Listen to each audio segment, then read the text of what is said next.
welcome to the DIMP Digital Podcast. I'm your host, Joe Appleyard. It is session number 4, and I'm joined once again by Christopher Loding and Joshua Hall. Gents, how are we doing? Wunderbar. Good, thanks. Sounds good. I don't know what Josh said, but that I'll take that as good. Oh, German. It's an English podcast. Well, actually, it's international. I've got it translated in 5 different languages, and the Germans are one of them, so they're loving it. We ain't DIMP Digital International yet. Wow, okay. Well, it's a very special time for us gamers anyway. It's the 20th anniversary for the PlayStation, so it's actually been 20 years since Sony graced us with that fantastic console. They've introduced a new limited edition grey version of the PlayStation 4 to celebrate it. So all that money I spent upgrading, and yes, it is an upgrade from the black PlayStation to the white, may have been flushed away because I really want to get my hands on that. But that's not the most important thing for us gamers here. Oh, no. You pair of clowns have actually officially joined DIMP Digital and will be providing YouTube channel with some exclusive content. We've already seen some of the behind-the-scenes footage of the Worms test that you did with the capture device. Now, obviously, the highest standard of production that I'd set has not been followed, but are you guys excited to officially be a part of this and start getting some bits uploaded? No. Yes. Yeah.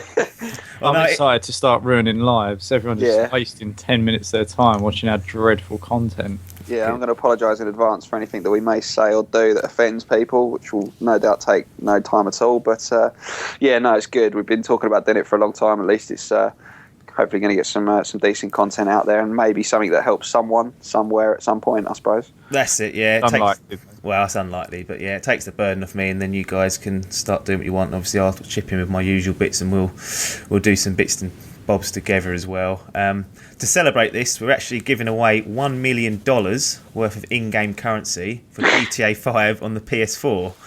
So we've got a competition running, so all those people that are listening, I know there's loads of you, you can both of you. Yeah, all 2 of you. You can get your hands on this fantastic prize by answering this simple question. On session 3 of the podcast, I was joined by Bud, and we was talking about Destiny. Now, if you'd listened to it, you should know the answer to this question. When Bud entered the Crucible on Destiny, what level was his playing character?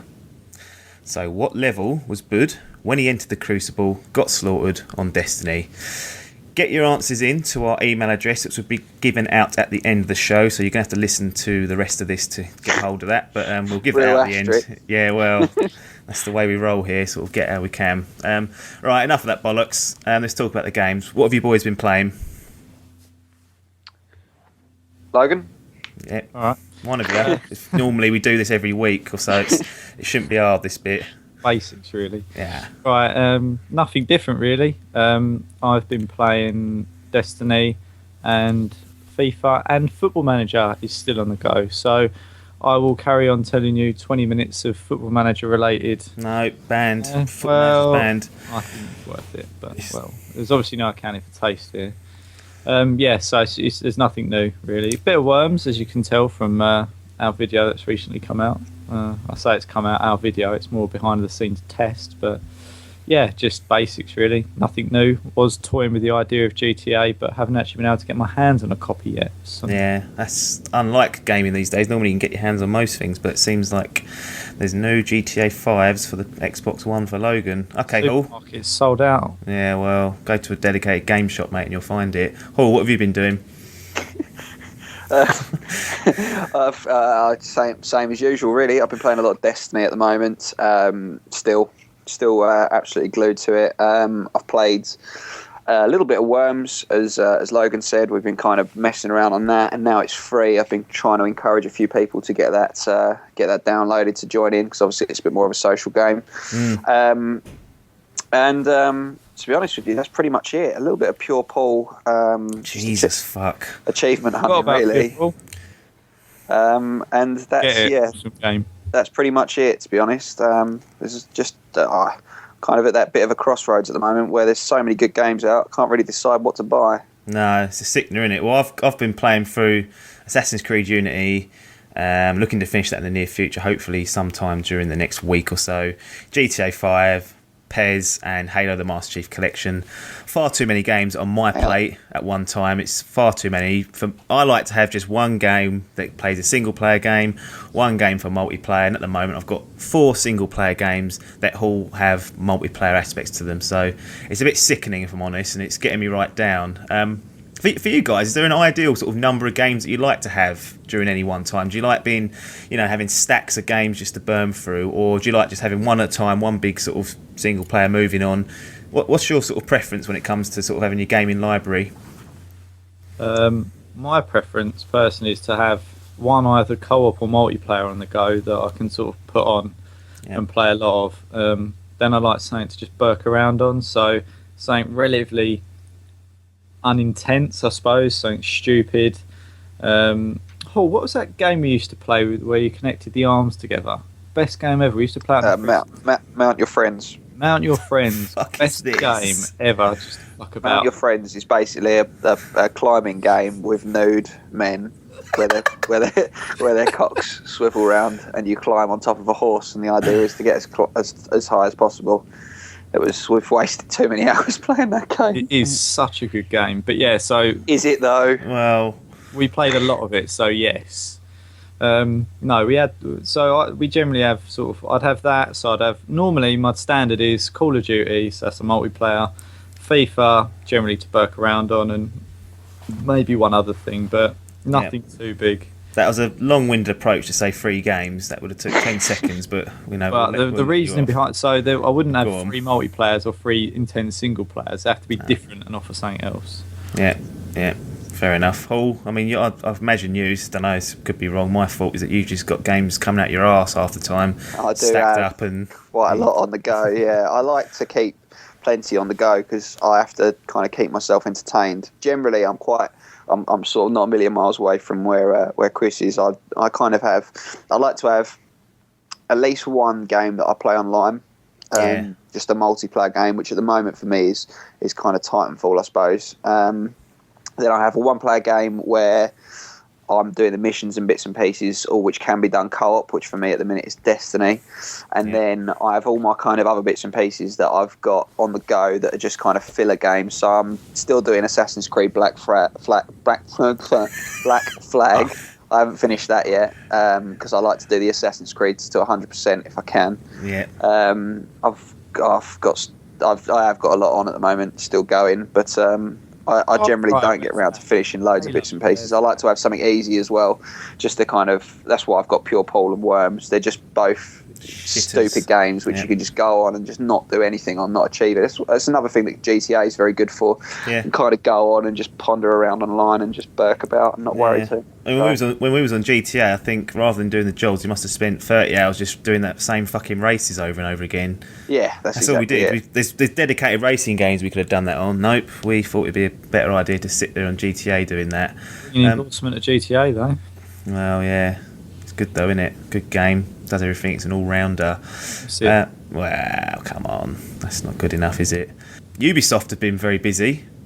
They had a leak actually for the next Assassin's Creed game, which has been dubbed Assassin's Creed Victory, set in London, Victoria. Now, the sick note of that is that it's going to be released in late 2015, and for me that's a bit disappointing because I was hoping we might get a year off or 18 months off until the next game, but another year and we're going to get another Creed. It's unbelievable. That Call of Duty trap where people are going to get sick of it or bored of it or criticise it because they haven't spent enough time sorting it out. The trouble is, though, as we alluded to on the very first podcast, is that these are all being done by different studios, so they're apparently spending the time on them, but they never feel like they've spent more than a year on them. I don't know what they're doing. It's Ubisoft. It's the same dev on this. No, it's not. No. Oh, okay. It's still Ubisoft who are publishing it, but it's a different in-house dev. Yeah. The thing is, though, with the Assassin's Creed games, it's a bit different to Call of Duty because essentially the Assassin's Creed games are all very. I know, obviously, you could say this about Call of Duty, but they're all very, very similar. The complaint that we had about Call of Duty is they're trying to overcomplicate things and bring in too many new bits and pieces. Assassin's Creed, it's got its kind of strategy, and you know they stick to it. They're not changing much about each game. You know, it's just location that's kind of changing to a certain degree. So I'm kind of I haven't got too many problems with them bringing them out quite frequently, one after the other, because there's not huge amounts that are changing about the game mechanics and bits and pieces. It's all pretty similar, isn't it? Yeah, that's my problem in a way, though. It feels like by the time I've got through the last Assassin's Creed game... I mean, I presume you haven't played Rogue either yet. No, I've been in that. It's on 360. That's retired, that thing. Anything last gen, dead to me. That's gone. I don't know why they did that. Why release 2 games, one for old gen and one for new gen? I never really got it. Yeah, well, apparently Unity wouldn't be able to have been played on an old gen, so don't know. So why about bother? Why waste time making Rogue when you could just focus more on Unity? I guess because they wanted to just give people an option that hadn't quite upgraded yet. I mean, I don't think they're doing any more. I think that's the last one they're doing on the old gen. But yeah, I agree. But the new console hadn't been out for a year, just about a year as it come out. So I guess it's to do with trying to sort of cater for the large install base and some of the people that haven't upgraded, which I'm sure there's plenty out there that haven't got a new console and they still wanted their yearly Assassin's Creed fix. Whereas it looks like now they're going to change that approach and be like, right, if you haven't got a new console, you ain't getting it, which is fair enough, really. As they should do. Yeah. So yeah, I'm not pleased with that yearly result. I mean, if it's a good game, I don't mind, but I just feel like the whole franchise needs just a rest. But it doesn't sound like they're going to be doing that. What I wanted to get into discussion was regarding actually what happened with Unity and its launch. So they seem to have completely ballsed up the launch of Unity, and the game has been a buggy mess, hit with technical issues. And to make up for this, what Ubisoft have decided to do is, if you have bought the game singularly, they're going to give you the Season Pass content, which you originally had to pay for, Dead Kings DLC, for free. If you're unfortunate enough or stupid enough to have bought the Season Pass as well, then they're actually going to give you a free game from one of the Ubisoft franchises. So you can either choose The Crew, Far Cry 4, Watch Dogs, Assassin's Creed Black Flag, Rayman Legends, or Just Dance 2015. Now, I know if I was in that boat, I'd be getting Just Dance 2015 straight away. But Insta. yeah, so it's essentially they're trying to make up for their mistake. What do you guys make of this gesture? Is it, are they just using this to cover up the appalling state of the game? And if this becomes the norm, where developers can get away with doing this, is that a good thing? They're treading on thin ice doing this, I think. Well, I think it's fair play to them. Sometimes they're going to release games, and with the added advantage of internet speeds now, that they can rectify it. I mean, well, they haven't though. It's still a mess for some people. I mean, I haven't actually got, or I won't play Assassin's Creed. I'm not into that. So too jumpy, too scary. What's the no, I don't know. Just too skillful. Don't really get it. I've never really been interested in it from the start, so I haven't bothered to pick it up yet. But anyway, that's another story. I just think, all right, they obviously, all these games get rigorous testing, so there must be some stuff that comes up when they chuck it out that they weren't aware of. So it's not through necessarily laziness. I think it is good that they can chuck it out there and go, right, okay, we will patch it up, bear with us. In the meantime, here's one of our other games to play for nothing. I think that's a nice gesture. It's better than what you normally get with most, which is they chuck it out there and then just released update after update, and you come back and you go, oh, there's a gig update. You go, well, what's that? What are they giving me? It's going to take me half a day to bloody get it. Just unplug it and play it offline, mate. Easy. Not if it's Destiny, you're stuck. Well, then there's another issue, isn't there? But don't want to get haul rolled up. Yeah, I don't know. They're giving away a game. It is good because they've obviously identified they've made a mistake with this game. It's not been good enough and it's not up to the standards they wanted or expected. I don't know. I just don't want it to become the norm. I don't think that's the game that you should be releasing should be a passion project. The guys should want to do it, and they should want to bring it out to a standard whereby they haven't got to give away the DLC for free or the season pass or give away another game. I mean, we can go into the actual patching of games a tad later, but on this subject of actually trying to make up it by giving a game, I mean, what do we think? Is that it's a bit of a catch-22. Yeah, I mean, you've got a feel for not feel for Ubisoft, but no. Everyone's kind of given a bit of a stick for it, and said, well, that doesn't make up for the piece of shit that you've released. But how frequently does this happen? I mean, when was the last time that you heard a game that got released and got slated quite so much? I mean, this is not a common occurrence, really, is it? It's been quite an isolated incident. It's the first game where people have really had, sort of substantial issues. You look at, like, say for example, Bungie and the Halo games with the matchmaking problems that they've had. They've come out and gone, yeah, it is a bit shit, isn't it? Yeah. And that's it. They've said, okay, we're working on it, but they've not made any real effort for the people that have spent their money and invested in the game and invested in the franchise or whatever else. I've got a lot of respect for Ubisoft to come out and say, you know, actually, fair enough, you know, here's a little something for your troubles, you know, because essentially what they've done is they've refunded people for the game almost, haven't they? I mean, obviously they've kept it in-house, but at the same time, you know, I mean, the season pass is probably worth 35 quid. No, never. Well, season. Wow. You wouldn't buy it for that, obviously, but it's essentially what they're going to charge for it, isn't it? Yeah. And in the same way that a game, you know, brand new, you're looking at probably more than that. So I suppose it benefits people who have been willing to kind of once again invest in the franchise. So I respect what they've done with it. On the other hand, you know, if you don't really like Ubisoft games, I mean, they only gave out sort of 5 games, I think it was, that you could purchase. And as far as I mean, Rayman Legends is old. Just Dance. Yeah. Let's be fucking serious. Who's getting that? Wow.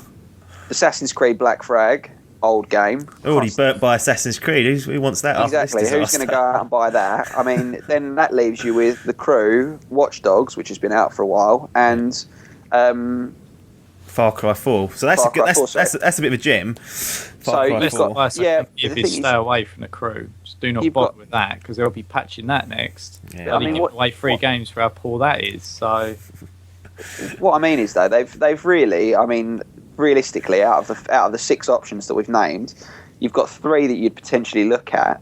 If you don't like any of those 3 games, you don't like the look of them, you're a bit stuck again, aren't you? It's not like they're kind of saying, actually, here's your money back. So, although, like I say, I mean, it's like you say, for them, they can't win. People are going to be unhappy pretty much no matter what. When it first came out, I kind of applauded them and said, look, fair play, at least they've done something. But no, I agree. I'm in that boat, really. I'm just playing devil's advocate with it, but you can't really win, can you? From their point of view, at least they've made more of an effort than probably any other developer would. Yeah. Now, yeah, that's true. It's very true. They've come out and they've admitted there's something wrong with it, which a lot of the time you just get radio silence from some developers. They'll just be like, there's this problem, and you won't get any feedback from it all. And B, they've tried to, in their own way, they've released 3 patches since it's been released, and they've given out this piece of DLC or a free game. In terms of it being an isolated incident, now this is just off the top of my head. So we've had Drive Club, which you two have been close to because it's a PlayStation exclusive, but that has had a torrid launch. There's been it's an online game pretty much. You can play it offline, but it's shit. It's an online sort of social game, and on launch that had no online access. That was gone down the drain. It was a studio. I cannot remember off the top of my head. It's one of the I think it's one of the either the second party or their first party studio. So it's a main studio though, or. Yeah, well, you've pinned me into a corner. Yeah, no, they're developing this strictly for Sony. Oh, okay, so it's one of their linchpin sort of titles, one of their big ones. Even at E3 last year, I remember them plugging this, saying this is going to be one of the reasons why you want to get a PlayStation 4 just for this game, and they've made a complete hash of that. You've then got Halo, which you've discussed. There's been matchmaking issues on that. That's been a bit of a disaster. They've come out and been trying to fix it. I don't know if you remember SimCity when that came out on the PC. That, again, always online, didn't work. Yeah, that has a problem. You know what? GTA Online. Do you remember that? When that first got released 2 weeks after, there's at least 2-3 days where I could not get on the bloody game to play it online. That was riddled with matchmaking issues as well. You've had things like Battlefield. I saw on Watch Dogs that World of Warcraft, the new expansion pack, that's been having problems. So I'm not sure this is that isolated, and it's starting to cause concern. I mean, the ones I've listed there, I'm pretty sure have come out of at least in the last 18 months. Can I just put it out there as well that it's not just games, it's actually the software on the consoles, which this attitude of we'll just bung it out there and then look at it if there's any problems afterwards. Because especially from my experience with the One, it's been very buggy indeed since I've got it, and they sort of seem to have put that together on the basis of Windows 8 and then gone, right, we'll just plug it with updates. So, well, maybe in that case, then, when you look at it, and we kind of, I initially said this is quite an isolated incident. So when you look at it, there's obviously been a few. This has been the one that's received the most publicity, and it's probably the case because Ubisoft have come out and done something about it. Like you've never heard of anything being given back to any of the community for any of the incidents that you've listed off there, which there's been many. So in that sense, like I say, once again, you've got to kind of applaud. Sorry, I think Drive Club are giving away a part of the season pass, but not all of it. They're doing something, but yeah. And the other ones, there's nothing. It was a company called Evolution Studios for Drive Club. I just had a quick look up, but like I say, I mean, this one's been the one that's kind of received the most attention. So I suppose it's probably just the case that because they've come out and said, yeah, actually we'll do all of this work, we'll do this for you. Maybe that's why it's become so kind of in the attention, if you will. So so last little point to make on this. Maybe it's just the way things are now. I mean, even if you think back to not you apps, but Hall with your iPhone, they're constantly releasing updates for the operating software. I mean, apps are regularly updated on there. Everything now is just done via an update. So maybe that's just the way of things now. I mean, I wanted to segue into that. I mean, apart from this sort of reward or give back or trying to make it up that Ubisoft are trying to do, nearly every single game that we put in on our Xbox Ones or our PlayStations, in pretty much every single one, you'll boot it up, install the disc, and there's a day one patch immediately on there for whatever size it's releasing, fixing bugs. Yeah, and are developers just getting a tad complacent, thinking, right, we've got a release date, which is November, for example, November the 1st. It's 4 weeks away. There's a few problems with it, but we need to get the game in production if we're going to hit that date. Let's get it out there now, and we'll work on these bugs as best we can these next 4 weeks and patch it day one. Is that a good thing or is it a bad thing? Because there's certainly some people that think it's a bad thing and thinks that it gives sort of developers a chance to get out of it, and other people, I'm in the camp who think it's a good thing, because I remember back in the day, you buy a PlayStation 1 game, if it come out and it had bugs and shit in it, that was it. That was tough bullshit. You had nothing, you had no support there. It was basically, if there's a game-breaking bug in it, and there's an oversight from the developers, then, you're stuffed, really. Yeah, I don't think it's a bad thing at all. I actually prefer it.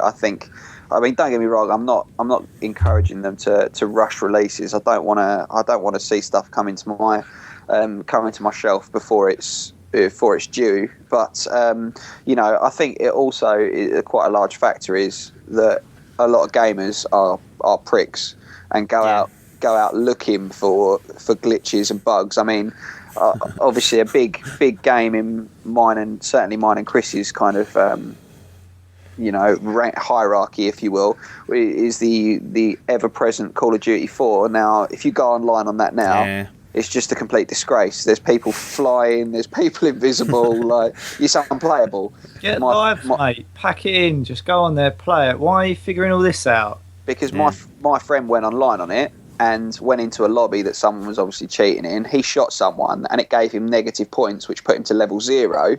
And you can't play multiplayer unless you're level 1. So now the game is completely pointless to him. He cannot play it because it won't let him into any of the campaign or any of the missions or anything because it thinks he's below level 1. So that's obviously that's an extreme situation where obviously the game's been out for a long time, but I kind of get the feeling that gamers look for problems and look for glitches and looks for ways to exploit the game. I mean, the amount of patches that come out for games now, which are, we've removed this this kind of added bonus or this specific thing that allows you to complete this bit easily. Like there's been patches that have been coming out for Destiny at the minute where they're just removing bits that allow people to complete the game easily. So I think a lot of it is necessary. If you don't have it, then you're just going to have people who just take the piss. Yeah, that's a good point. I mean, I certainly think that in online competitive multiplayers, that exploitation is obviously more prevalent because you're competing usually against others, so people want to get the edge where they can. Yeah. So you'll see. I've sat in a Call of Duty map and tried to glitch and get up into these areas of the maps. I think it was on COD 4. I didn't even know you could do it. And then I think we spent a whole afternoon sitting there playing around with it, trying to find out the little glitches and whatnot. Yeah, that's it. I don't know. I mean, what I don't want to get in the habit of is that that a game release is incomplete essentially, and then you have to wait a month or two to get it into a state where it's playable and it's as what it should be. I sort of respect these studios that have these hard deadlines and say we're going to release the game here, but then for whatever reason they delay it because they want to put more polish on it, they want to make sure it's ready, and they want to make sure that it's working correctly. Now going back to Assassin's Creed, because they pen themselves into this yearly release, they do not have that option. They do not have the option to delay Assassin's Creed Unity because in 12 months' time Assassin's Creed Victory will be coming out, and they can't be letting that only have a 10-month gap. So they're under pressure really to get the games out and make sure they're in a state, and in this case it clearly wasn't. Yeah, no, it's a good point. Obviously they're under a deadline and they've got things to work on, but like you say, you can be devil's advocate as much as you want and say, well, I'm not being funny, you should be fucking developing a game in your however much time you have, especially the games which have got like a longer cycle. If you set yourself a deadline, then you work to it. If anyone else did it in their line of work and went, well, we've got it, but it's a bit shit, but we'll fix it up for the next few weeks, you wouldn't, no other companies would, or no other industry would kind of stand for it. So, like I say, you can play devil's advocate as much as you want, really, can't you? Yeah. I'll just say, Jesus. $7.99, pure pull, balls look great, come out, no updates, no matchmaking issues, nothing. Has it got the Moscone Cup? Polished game. No, shit then. If it ain't got the Moscone Cup, that is the worst pool game ever invented. Get that out of here. $7.99 you can spend. No updates, job done. Can play it offline as well. So if Bud's listening, all the way out there in Australia, for a single player experience that he's after and a good long campaign, pure pull. It is fucking long, I'll give it that. Jesus Christ. So, Lone, I haven't really heard you chime much in on this issue about the whole patching. I mean, you seem to prefer that they can patch it, although I imagine it does give you the arse ache with the amount of updates that do get put into these games, and sometimes a lot of them aren't content being added, they're literally just a patch to fix bugs, aren't they? I think, okay, I'm out in the sticks, so my internet isn't that great compared to someone like Josh's who's in London. So, yeah. As I say, we got the Titanfall season pass the other day. Got a couple of gig downloads to do. I mean, I'm sitting there, they're playing, it's downloading. I'm sitting there going, right, well, I've got to pause it. There's nothing I can do. I just have to down. So I think if you've got a good internet connection, I think it's a benefit. But if you've got a bad internet connection at the moment, it's a real drag. Shouldn't be playing online, really. They shouldn't be doing any enhancements. So I'm not opposed to it for the multiplayer side, but if they're releasing a good single player game, they shouldn't be patching that. That should be in a position where you can get an Xbox, play it offline, and the game experience will be exactly the same for someone online. So there shouldn't be a difference between the two. I don't like the idea of them having to patch a game where you can play it offline. So I don't like the idea that someone could buy it and not be interested in being online and then get stunned because it's bugged and it's really. Good point. I didn't think of it like that. So, yeah, because as much as we all take the internet for granted, I mean, we're doing this fucking podcast over the bloody internet. There are going to be pockets of people out there that haven't got access to an internet connection that is capable of downloading these updates, because sometimes they're up to, as you said, up to a gig, and if they're just fixing bugs for a single player game, then that's going to be a problem for those people. They are probably going to be in the minority, but it doesn't mean just because you haven't got access to the internet you shouldn't be able to enjoy a game as it is intended, should you? Yeah, so that's my only point. But on the flip side, I'm pretty sure when I was looking at buying my next gen console, they said, well, if you've got the Xbox, it always has to be connected to the internet anyway. And they did want to say, they tried to do that, didn't they? And they backed down. They puffed it, didn't they? Because they realised it was a shit idea. I don't want to be inundated with thousands of emails of people going, well, just right. It's not going to happen, is it? So I wouldn't worry, to be honest. But nonetheless, moving on. Right, that'll do for that particular part.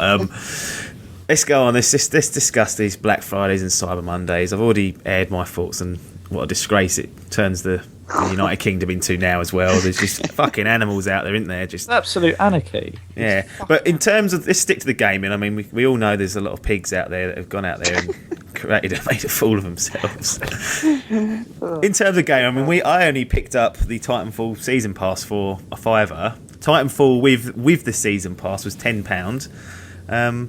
Did we pick up or see anything else? I mean, the consoles were all at rock bottom prices, which again will annoy me for shelling out on both of them. I could have just waited a year and got them about half the price. But did we see anything else that we like the look of? And do we do we like these crash deals where we've invested in these games at full price and then, there's a 25, 30%, 40% cut a month or two later? It's always going to happen. So you take that, that when you buy a game when it first comes out, in a couple of months you'll be able to get it cheaper. But I think it's good that it looked like there were some good deals out there, but I want to temper this, especially through the Xbox store, because a lot of their games, for me to download, even some of the older games on there, are 55 quid. Right? Yeah, it's disgusting. It's an absolute disgusting price. But so they're going, okay, it's 25% off. You go on there, it's like 37 quid or something. Well, hang on a minute. So you give me 25% off, but I could go to Asda and get it for cheap already. Yeah. So don't buy it then, Logan. Well, that's really, you got an option there. I'm just saying that I think it's a bit of a con that they go loads of percent off. We've got all this money off, and you go on there and you go, well, yeah, but you could be giving me 50% off. But if the game's £100 to start off with, I ain't any better off, am I? So that's the same in all retail, though, isn't it? It's always a percentage off the recommended retail price, and the recommended retail price in general is always higher than what it should be and what people should be paying. So the retailers can then, that's just the way retail works. You'll always see that it's X percentage off. Who are you working for? No one. I don't work for. I've got no agenda. What's this agenda? Nothing. We've not even stuck to the agenda for this, so that's the tragedy of it all. I didn't think there's anything on Cyber Monday. I didn't see hardly anything that was any good, to be honest. Black Friday seemed like everyone was going mental, and a lot of the deals continued over the weekend. But Cyber Monday, for what I thought might be a bigger sort of gaming one, didn't really produce anything for me.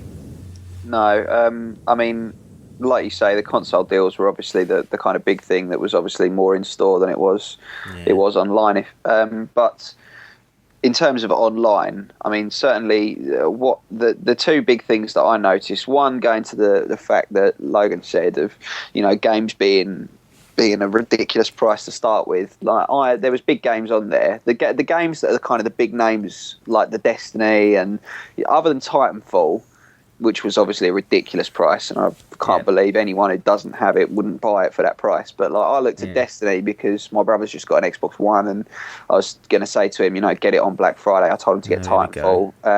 Bungie PR.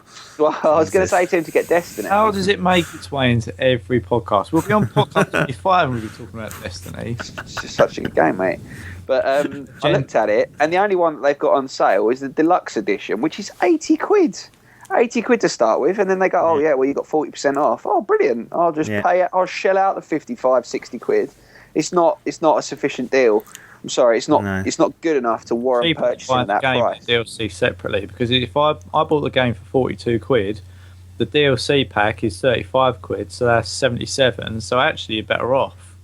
But who's going to shell it out? The thing is, with Black Friday, I found that I looked online and I saw like Shadow of Mordor.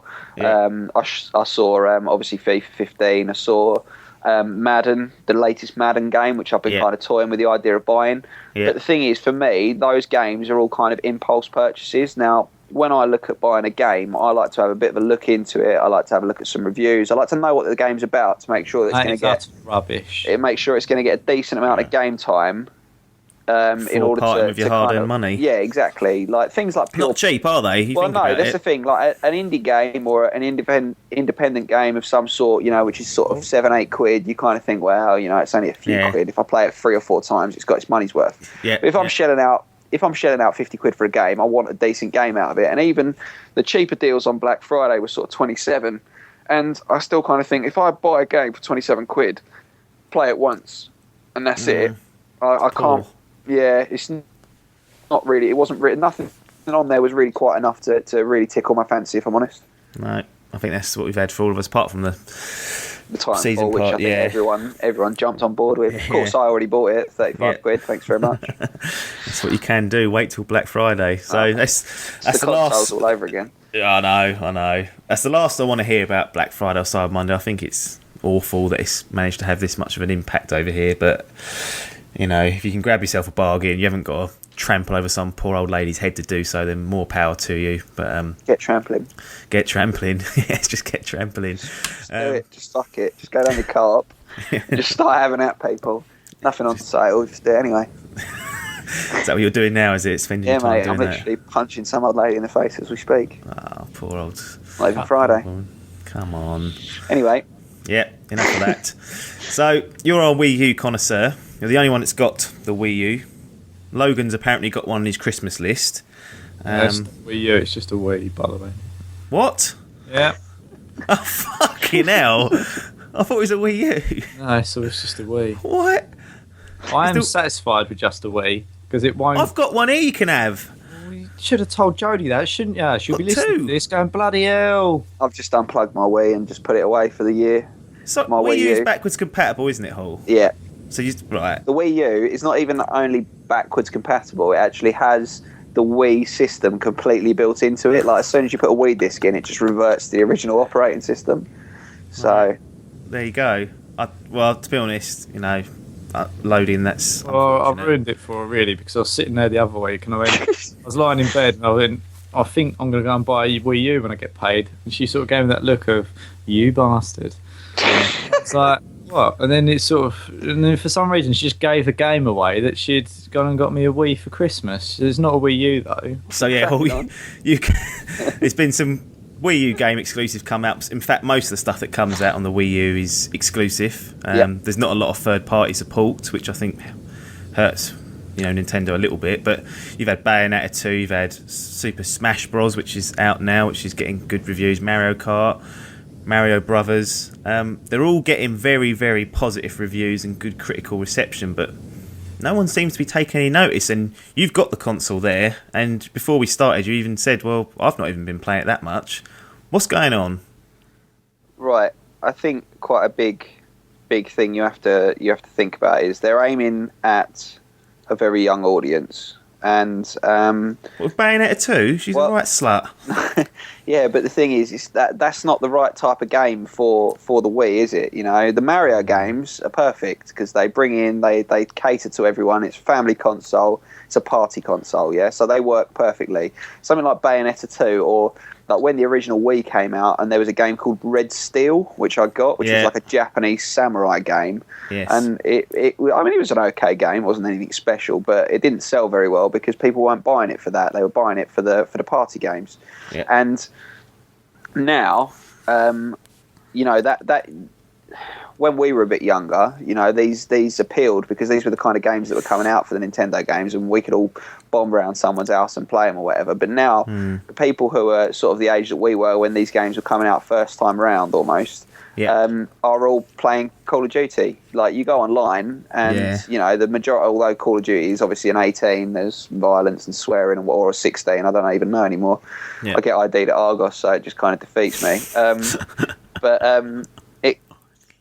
All of the younger generation seem to be just playing those kind of games now. They don't seem to be as into the Nintendo games as much anymore. I think Nintendo's therefore, like we said before, bringing out its big names that it knows will do well. And games like Super Smash Brothers will be bought by people like me who buy them out of nostalgia. They won't be like noob purchasers who are going out and thinking, it's very rare. I think you'll find that probably most people that have got, say, for example, a Wii U will probably have it alongside another console.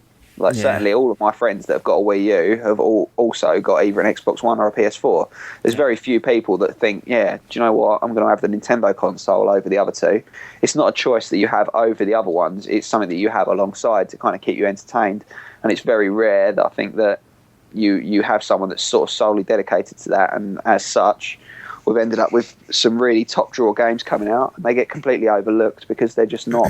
They're not on either of the two big ones, which are the ones that people are playing.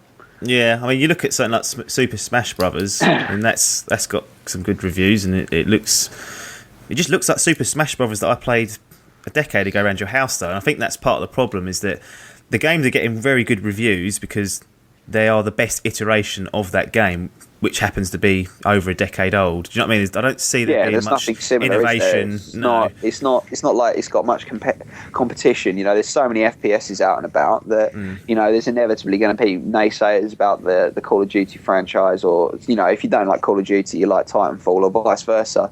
But with Super Smash Brothers, there's nothing to compare it to really. The closest thing they've got on any other consoles is kind of like the Tekken series, I suppose, or like a fighting game. So in that sense, because because it is something so different, if you like that kind of game, then you pretty much have to go out and buy that one.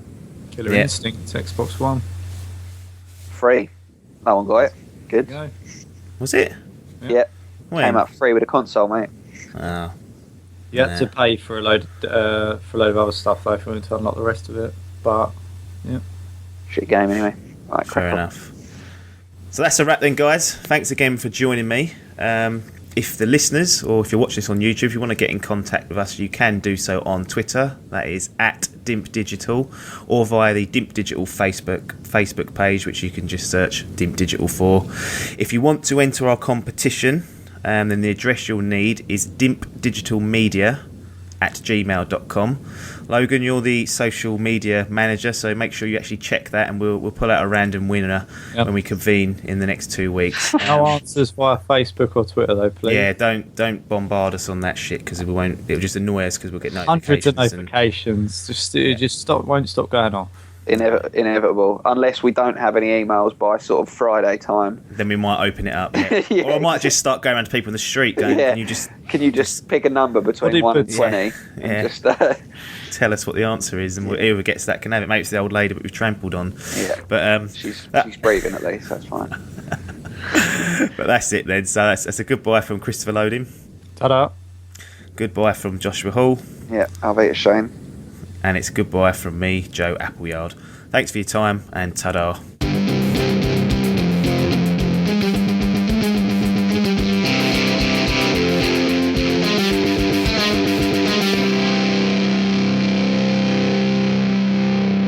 You said we'll just let it flow. If it goes up to an hour, that's fine. Yeah, but there was just drivel in that. Like I was saying the same things over, and I was like, "What am I doing here?" I was like, "I need to get off this because my brain's." Yeah, but you can't just. You need to do it in a less obvious way than just going right. We'll cut that there. You two stop shitting yourself. You're complaining about like this production levels and whatnot. We're literally 3 Burks. I'm sat here watching the Mosconi Cup on my phone whilst I'm recording this call. It's no surprise that the quality is not there. It's crumbling. Find some.